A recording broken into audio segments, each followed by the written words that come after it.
योग आसन प्राणायाम आदि करते हैं, तब इसका पूरा लाभ होता है।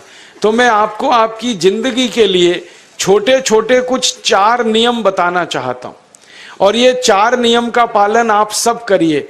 मैं आपको विनम्रता पूर्वक लेकिन विश्वास से कहता हूं कि ये 4 नियम का जो भी पालन करेगा, जिंदगी में बीमारी और रोग उसको कभी आएंगे नहीं। परम पूजनीय स्वामी रामदेव जी खुद 40-45 साल से इन 4 नियमों का पालन करते हैं। आप भी अगर ये पालन करेंगे तो बहुत अच्छा होगा। मैं भी करता हूं मेरे जीवन में। मैं पिछले 15 वर्षों से योग प्राणायाम करता हूं, उसके साथ कुछ नियम मैंने बनाए हैं, वो नियम का पालन करता हूं, और वही नियम आपको बताना चाहता हूं। स्वामी जी पालन करते हैं, मैं करता हूं, हमारे लाखों योग शिक्षक करते हैं, और इन नियमों का पालन करने से हमको इतना लाभ हुआ है कि कभी बीमारी आती नहीं। 15 साल से मैंने हर बार मेरा बीपी चेक किया, नॉर्मल है, शुगर नॉर्मल है, ट्राइग्लिसराइड्स नॉर्मल है, कोलेस्ट्रॉल नॉर्मल है। पिछले 15 साल में कभी सर्दी जुकाम भी नहीं हुआ, गला भी नहीं बैठा, कभी हॉस्पिटल नहीं देखा, कभी डॉक्टर के पास नहीं गए, क्योंकि जरूरत नहीं पड़ी। और वो जरूरत नहीं पड़ी क्योंकि हम निरोगी हैं, स्वस्थ हैं। ये निरोगी और स्वस्थ होने के लिए आयुर्वेद की एक छोटी सी जानकारी आपसे मैं शेयर करना चाहता हूं। आयुर्वेद में ये कहा गया है कि किसी भी व्यक्ति को निरोगी होना है, रोग मुक्त होना है, तो अपने जीवन में 3 बातों का ध्यान रखे। अपना वात, पित्त और कफ, तीनों का संतुलन रखे। वो 3 तरह के दोष हैं हमारे शरीर में, वात, पित्त, कफ। आपने सुना होगा, ये त्रिदोष आधारित शरीर है। जब वात बहुत बिगड़ जाता है तो 80 से ज्यादा रोग आते हैं। जब पित्त बहुत बिगड़ जाता है तो लगभग 46 से 50 रोग आते हैं, और जब कफ बिगड़ जाता है तो 28 रोग आते हैं, और वात, पित्त, कफ तीनों बिगड़ जाएं तो 148 रोग आते हैं। सर्दी, खांसी, जुकाम से लेकर और कैंसर तक जो आखिरी रोग माना जाता है, ये सब वात, पित्त, कफ के बिगड़ने का खेल है। तो इस देश के आयुर्वेद चिकित्सा के सबसे महान लोगों में से कुछ नाम आप जानते हैं, जैसे चरक ऋषि, जैसे सुश्रुत ऋषि। ऐसे एक ऋषि हुए बाघभट्ट। बाघभट्ट ऋषि ने एक पुस्तक लिखी है, उसका नाम है अष्टांग हृदयम, और एक पुस्तक लिखी है, उसका नाम है अष्टांग संग्रहम। इन दोनों पुस्तकों में उन्होंने 7000 नियम बताए हैं। उनमें से 4 बताता हूं, अच्छे लगे तो आज से ही पालन करो, और दूसरों को भी बताओ, ताकि कोई भी इन नियमों का पालन करे तो बीमार ही ना पड़े। ये चारों नियम हैं वात, पित्त और कफ को संतुलित रखने के लिए। अब वात, पित्त, कफ तीनों एक साथ आपके संतुलित रहें, तो उसके लिए पहला नियम है खाना खाने के तुरंत बाद पानी नहीं पीना। ये पहला नियम है। आप बोलेंगे ये तो बड़ी मुश्किल बात है, खाना खाते ही पानी पीते हैं हम तो सबके सब, और बिना पानी पिए खाना ही नहीं खाते। कई लोग तो खाने से ज्यादा पानी पीते हैं, खाना कम खाते हैं, पानी ज्यादा पीते हैं। ये खाना खाने के बाद पानी कभी भी नहीं पीना, क्योंकि महर्षि बाघभट्ट कहते हैं भोजनांते विषम वारी, माने भोजन के अंत में पानी पियो तो जहर के पीने के जैसा है। इसलिए वो कहते हैं कभी भी खाने के तुरंत बाद पानी मत पियो। अब आप मुझे पूछोगे क्यों नहीं पिए, कारण बता दो। कारण मैं बताना चाहता हूं सरल भाषा में। हम जब खाना खाते हैं ना, तो पेट में सारा खाना इकट्ठा होता है। पेट में एक स्थान होता है, उसको हम कहते हैं जठर।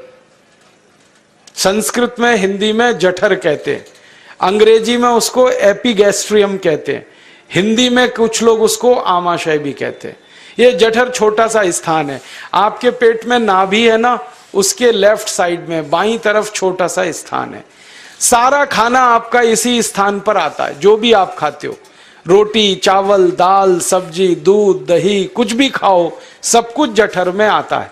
अब जठर में जैसे ही खाना इकट्ठा होता है तो उसमें आग जलती है, और उस आग को कहते हैं जठर अग्नि। मिला के बोल देते हैं जठराग्नि। आप जैसे ही खाना खाते हो, पेट में, जठर में अग्नि जलती है, वो अग्नि खाने को पचाती है, और अग्नि खाने को ऐसे ही पचाती है जैसे रसोई घर की अग्नि खाने को पकाती है। आपके रसोई घर में आप अग्नि जलाओ, उसके ऊपर दूध रख दो, दूध में थोड़ा चावल डाल दो, अग्नि जब तक जलती रहेगी खीर तब तक बनती रहेगी। आप घर में अग्नि जलाओ, उसके ऊपर पानी रख दो, उसमें दाल डाल दो, दाल की पकने की क्रिया तब तक चलेगी जब तक अग्नि जलेगी।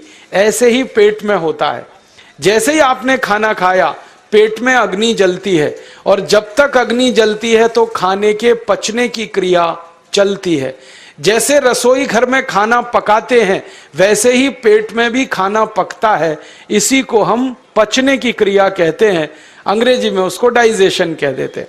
तो आपने खाना खाया, पेट में अग्नि जल गई, अब वो खाने को हजम करेगी, पचाएगी। अब मुझे एक प्रश्न का उत्तर दो आप, कि जैसे ही आपने खाना खाया पेट में अग्नि जल गई और वो खाने को पचा रही है, तुरंत आपने गट गट गट गट पानी पी लिया और खूब ठंडा पानी पी लिया, बर्फ मिलाया हुआ पानी पी लिया, फ्रिज का पानी पी लिया।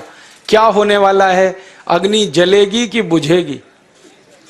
अग्नि के ऊपर पानी डालो तो अग्नि और पानी की दोस्ती नहीं है, दुश्मनी है। पानी अग्नि को बुझा देता है। तो आपने खाना खाया, अग्नि जली, पीछे से गटगट पानी पी लिया, अब अग्नि शांत हो गई, अब खाना पचेगा नहीं, तो वो पेट में पड़ा पड़ा सड़ेगा, और सड़ा हुआ खाना 100 से ज्यादा विष पैदा करेगा, और वो 100 विष आपकी जिंदगी को नरक बना देंगे, और जिंदगी भर आप बीमार पड़े रहेंगे। आपको मालूम है, कई लोग कहते हैं मुझे पेट में बहुत गैस बनती है। ये गैस उन्हीं को बनती है जिनका खाना हजम नहीं होता। कोई लोग कहते हैं कि मुझे पेट में जलन होती है, ये जलन उन्हीं को होती है जिनका खाना पचता नहीं। कोई कहते हैं कि मेरे पेट में एकदम गुम हो जाता है, फूल जाता है, ये सब वो लक्षण हैं जब खाना पचता नहीं। तो खाना पचेगा नहीं तो सड़ेगा, सड़ेगा तो विष पैदा करेगा, और वो विष आपको बीमार करेंगे। इसलिए महर्षि भागवत ने कहा, खाना खाते ही पानी मत पियो। समझ में आया? फिर आप बोलोगे कितनी देर तक नहीं पिए? कम से कम 1 घंटे तक। 1 घंटे बाद पानी पियो। आप बोलोगे जी 1 घंटा क्यों? ये जो अग्नि जलने की क्रिया है ये लगभग 1 घंटे तक ही चलती है पेट में, उसके बाद अग्नि अपने आप शांत हो जाती है, उसके बाद पानी पी लो। तो खाना अगर 10 बजे खाया तो 11 बजे पानी पियो, 11 बजे खाया तो 12 बजे पियो, 12 बजे खाया तो 1 बजे पियो, 1 घंटे बाद पानी पियो। अब आपके मन में यह सवाल आ सकता है कि खाना खाने के पहले पी लें क्या? हाँ पी लो, 40 मिनट पहले पेट भर के पानी पी लो। 10 बजे खाना खाना है, 9:20 पे खूब पानी पी लो, जितना पी सकते हो। 11 बजे खाना खाना है, 10:20 पे पी लो, खूब पानी पी लो, 40 मिनट पहले। आप और एक सवाल पूछ सकते हो कि अच्छा ठीक है, खाने के बाद पानी तो नहीं पिएंगे, कुछ और पी सकते हैं क्या पानी को छोड़कर? तो उसके लिए भागवत जी कहते हैं कि खाने के तुरंत बाद अगर पीना है तो दही की लस्सी पियो, मट्ठा। खाने के बाद अगर तुरंत पीना है तो फलों का रस पियो, गन्ने का रस पी लो, संतरे का रस पी लो, मौसमी का रस पी लो, अनार का रस पी लो। अब आप कहोगे ये सब महंगी महंगी चीजें बता रहे हैं, गन्ने का रस, संतरे का रस, अनार का रस, पैसे तो है नहीं। तो सबसे सस्ता रस है नींबू का ही रस पी लो, शिकंजी बना के पी लो, वो तो सबसे सस्ता है। तो खाना खाने के बाद या तो दही की लस्सी पियो या रस पियो। और एक तीसरी चीज है, दूध पी सकते। तो खाने के तुरंत बाद पीना है तो दही की लस्सी या मट्ठा, खाने के तुरंत बाद पीना है तो कोई फल का रस, खाने के तुरंत बाद पीना है तो दूध। पानी 1 घंटे बाद पियो। और अगर एक बात ध्यान रखो तो अच्छा है कि सवेरे खाना खाते हैं जिसको हम ब्रेकफास्ट कहते हैं, नाश्ता, तो फलों का रस पीना अच्छा, दोपहर को खाना खाएं तो लस्सी और मट्ठा पीना अच्छा, और रात का खाना खाएं तो दूध पीना अच्छा। जो लोग इस नियम का पालन कर सकते हैं जिंदगी में कभी भी 80 रोग उनको नहीं हो सकते। वात पित्त कफ तीनों ही इस एक छोटे से नियम से संतुलित रहते हैं। तो ये पहला नियम मैंने आपसे कहा। दूसरा नियम एक और है, और वो नियम ये है कि पानी कभी भी पियो, घूट घूट भर के पियो। जैसे गरम चाय पीते हैं, गरम कॉफी पीते हैं, गरम दूध पीते हैं, एक एक घूट भर के, एक एक सिप करके, ऐसे ही पानी पीने की आदत डालो।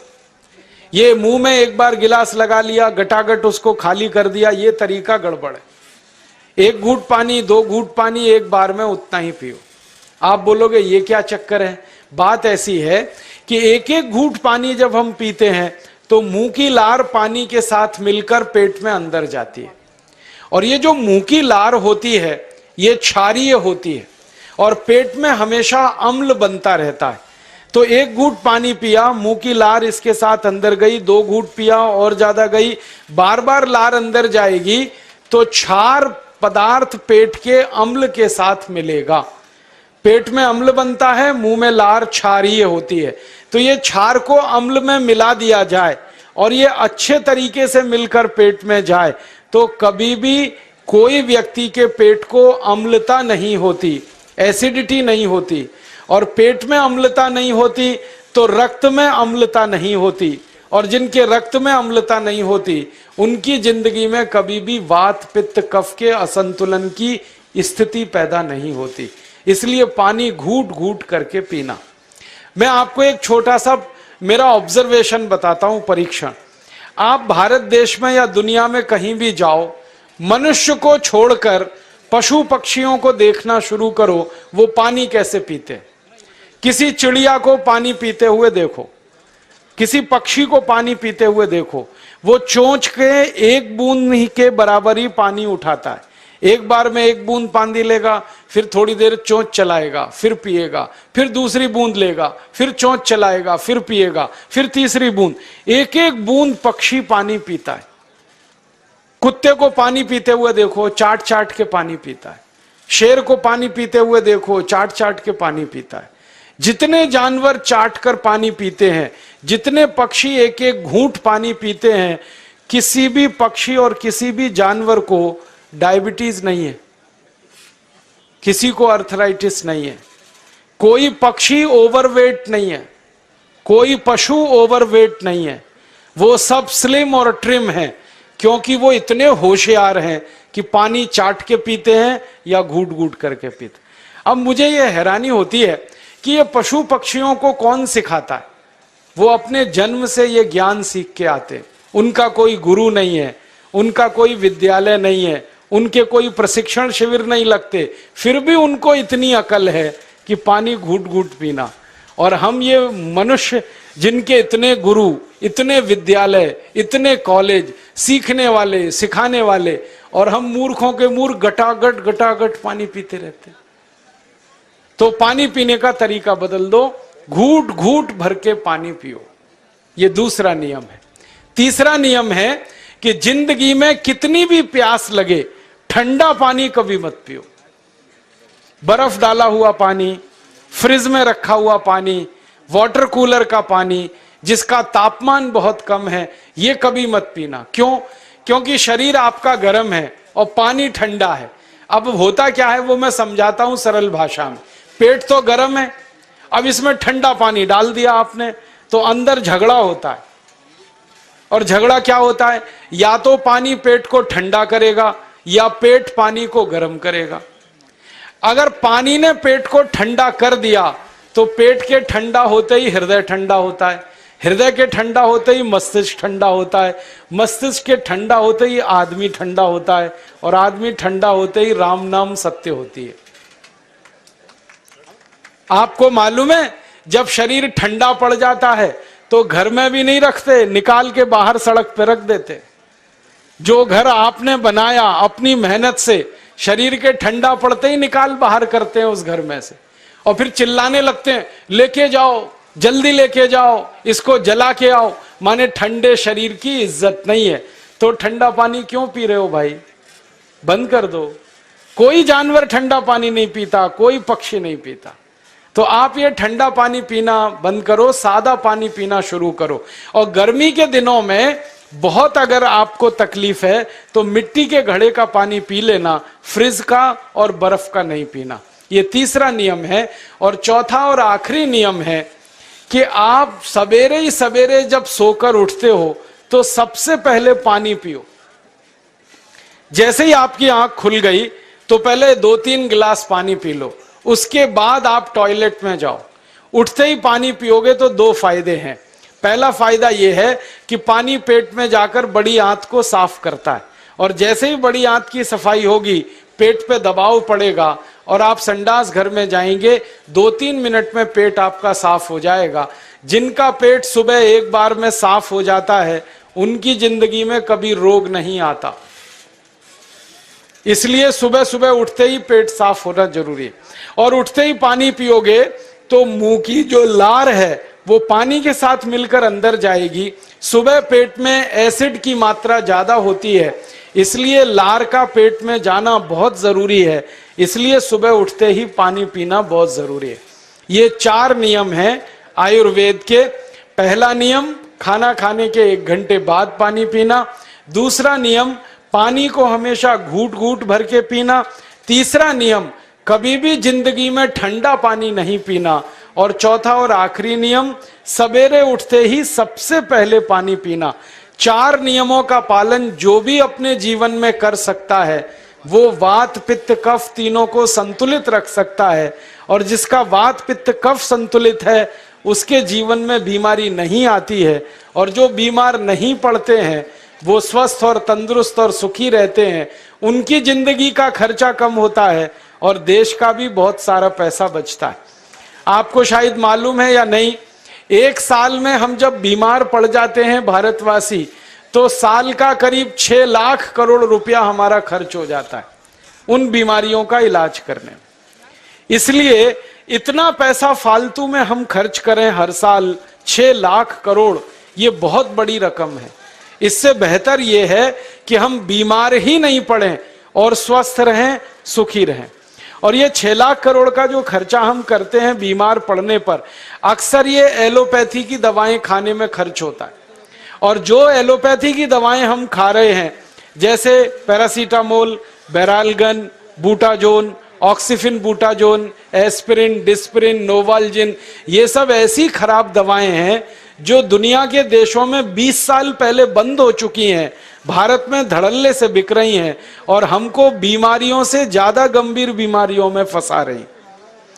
ज्यादातर दवाएं जो आप खाते हो वो किडनी खराब कर देती हैं, लीवर खराब कर देती हैं, आंतों में घाव कर देती हैं, विकलांगता आ जाती है, पैरालिसिस हो जाता है, ब्रेन हेमरेज हो जाता है, हार्ट अटैक आ जाता है।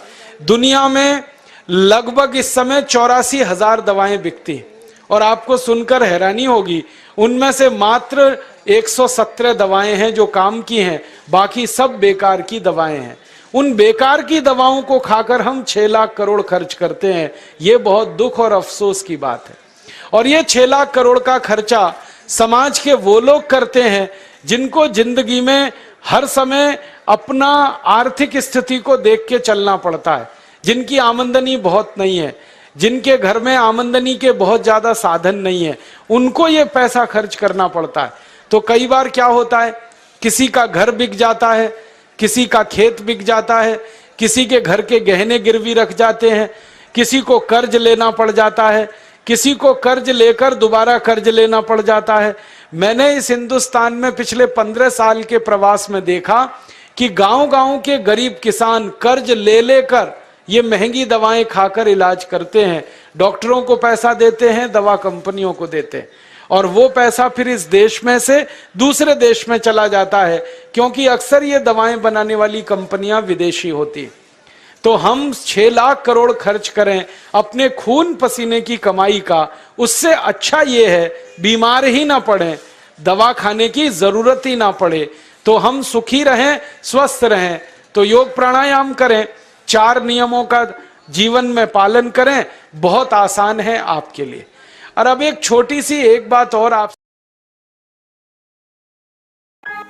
उम्मीद है दोस्तों आपको हमारी ये वीडियो फायदेमंद लगी होगी। दोस्तों अगर आपको हमारी ये वीडियो फायदेमंद लगे तो आप अपने दोस्तों से जरूर शेयर करिएगा। लाइक एंड कमेंट करके इस वीडियो के बारे में आप अपनी राय सब्सक्राइब भी जरूर करें। और हाँ दोस्तों, हमारे यूट्यूब चैनल को सब्सक्राइब करना ना भूलें। Thanks for watching.